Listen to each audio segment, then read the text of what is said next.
He had lived in silence for 9 years, speaking only to his cattle and the canyon walls. But when 12 Navajo women appeared at his fence line that lightning-torn night, begging for sanctuary, Clayton Marsh would face a choice that would define the rest of his days. Because the riders hunting them were already close enough to see lamplight through his windows, thunder rolled across the New Mexico mesa like artillery fire. Each crack a reminder that smart men stayed inside when heaven and earth went to war. Clayton sat by his iron stove, cleaning a saddle that had seen better decades, when the voices started. Not the casual call of neighbors. This was desperate, ragged, the sound of people who'd run out of options and prayers. He froze, leather oil still on his fingers. Nobody came to his ranch anymore. Not since he'd made it brutally clear that Clayton Marsh wanted nothing from the world beyond his property line.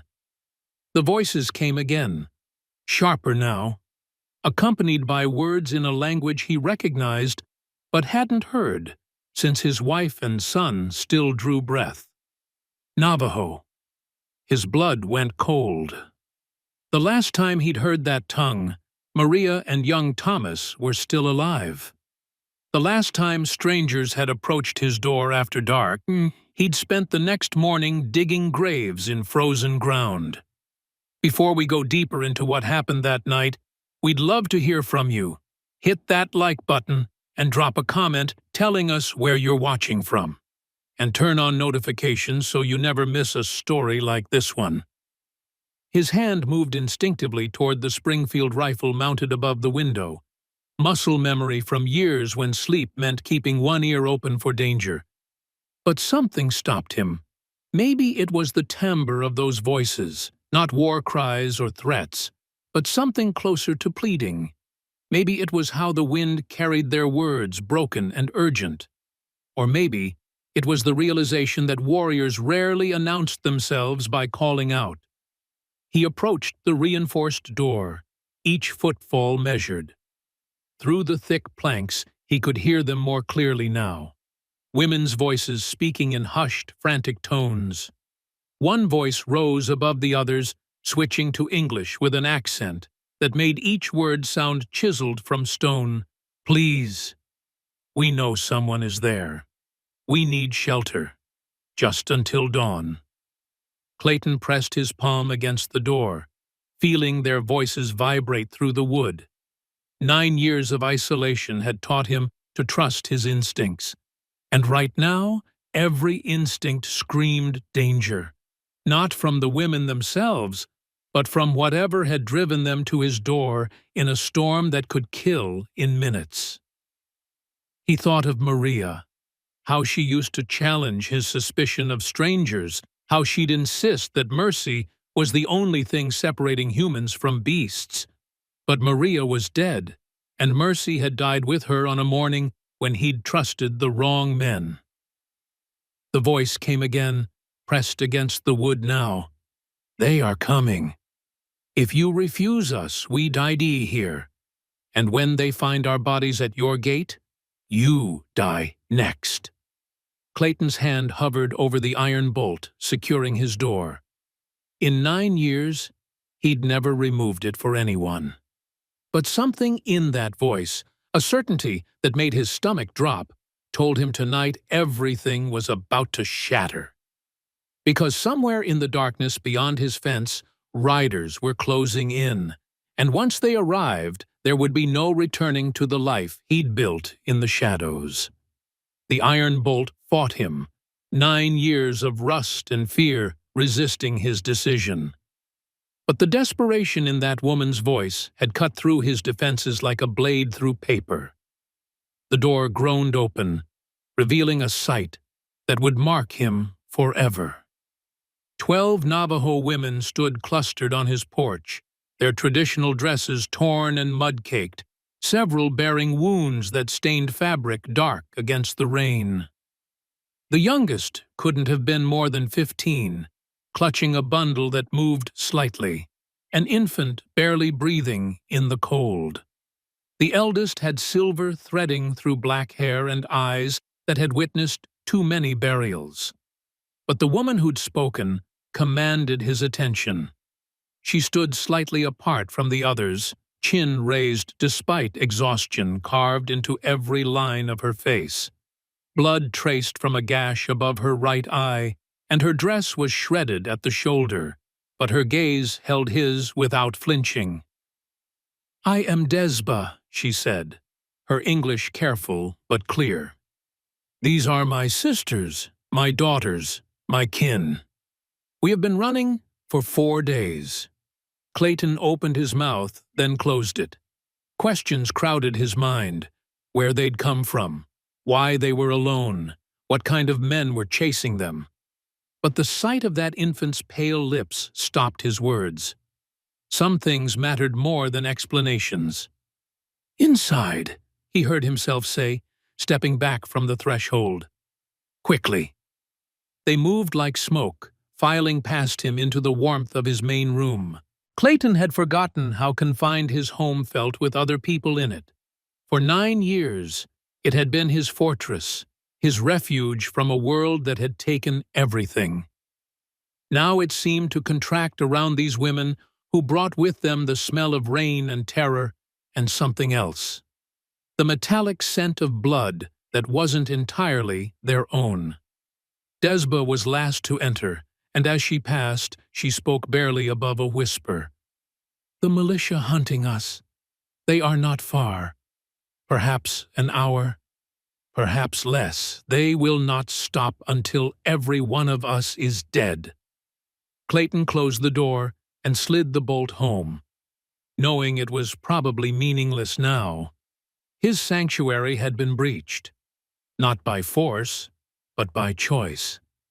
And there would be consequences. There always were. "Why?" he asked, turning to face Desba.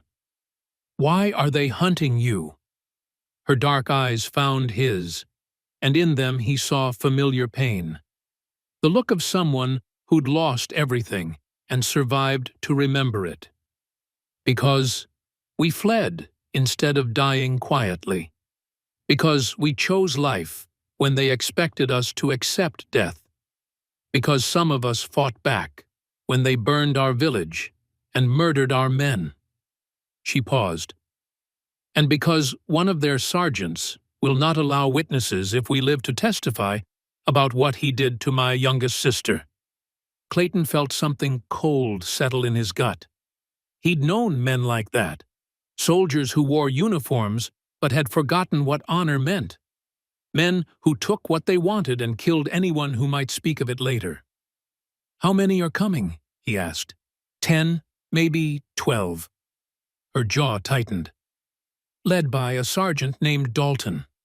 He has been raiding Navajo camps for months, claiming we are hostile. But his real mission is silencing anyone who might report what kind of man he truly is." Clayton moved to the window, peering through a gap in the shutters at the storm-racked darkness beyond his fence. Nothing moved that he could see, but that meant little. Professional killers knew how to move unseen, especially when they believed their prey was cornered. He turned back to the women now clustered near his stove, some tending wounds while others comforted the youngest among them. They looked like survivors, not warriors. But he'd learned long ago that survival sometimes required becoming something you never planned to be.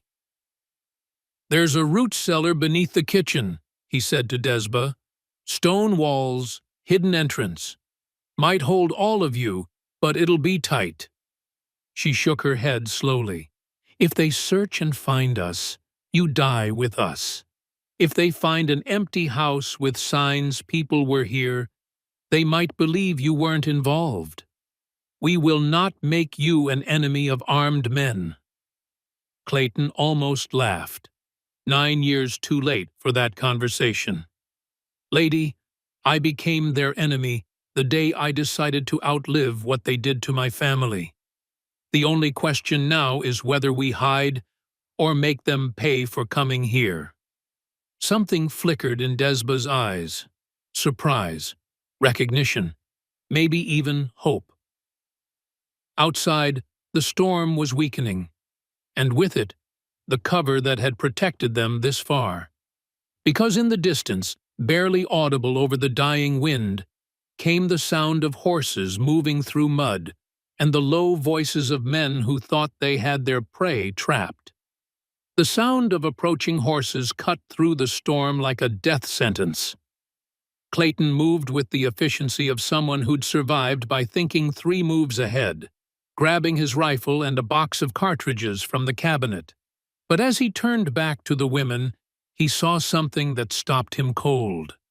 Desba was no longer the desperate refugee who'd begged at his door. She stood differently now, posture straight and commanding, and in her hands was a knife that gleamed with more than just firelight. The other women had transformed too, some clutching weapons they'd hidden beneath torn dresses, others positioning themselves with practiced ease. "You're not helpless," Clayton said, understanding flooding through him. "We never were," Desba replied, her voice carrying hardness that matched the steel in her grip. "But sometimes it's better to let men think what they wish." Sergeant Dalton believes he's hunting frightened women who will cower and beg. He's about to learn otherwise. The youngest woman with the infant moved toward the back without being told, and 3 others followed. They knew what they were doing, had planned for this moment. Clayton realized he wasn't sheltering helpless refugees. He was harboring warriors who'd been playing a longer game than he'd understood. "How many men have you killed?" he asked Desba directly. Her dark eyes met his without shame, enough to know that militia riders are not the first to underestimate Navajo women. They won't be the last. But they may be the most surprised. Outside, voices grew clearer, men calling to each other through rain, coordinating their approach. Clayton could make out at least 8 distinct voices, maybe more. "The cellar," Clayton said again, but Desba shook her head. "We run now, they follow forever. We hide, they search until they find us. But if we end this here tonight, the hunting stops." Clayton felt something he hadn't experienced in 9 years, the cold clarity that came before violence, when survival stripped away everything except what needed doing. These women hadn't come to his ranch by accident. They'd chosen this ground, this night, this storm. They'd brought their war to his doorstep because they knew exactly what kind of man he used to be. "What do you need from me?" he asked. Desba's smile was sharp as her blade. "Sergeant Dalton expects to find helpless women. Instead, he'll find us. But when his men see a white rancher fighting alongside Navajo, they'll hesitate. That hesitation will cost them everything." A horse whinnied close to the house. Heavy boots splashed through mud outside. Someone was circling the building, checking for exits, planning their assault. In minutes they'd be inside, expecting to find cowering victims. Clayton checked his rifle, ensuring a round was chambered. Maria's voice whispered in memory, reminding him that mercy separated humans from animals. But mercy, he was learning, sometimes wore the face of violence when it was the only thing standing between innocence and evil. "One more thing," Desba said quietly. "When this ends, if we survive, you cannot stay here. Dalton's death will bring questions, investigations. They'll come looking for answers." Clayton nodded. He'd known that the moment he'd opened his door. 9 years of peace was ending tonight. But maybe that was how it was supposed to be. Maybe some men weren't meant to hide from the world forever. Outside, a voice rang through the storm, commanding, arrogant, certain of victory. "I know you're in there. Come out now and we'll make it quick." Sergeant Dalton had arrived, and he was about to discover that some hunts end with the hunter becoming the prey. If you're enjoying this story, make sure you're subscribed to the channel. We bring you stories like this every week, and your support means everything to us.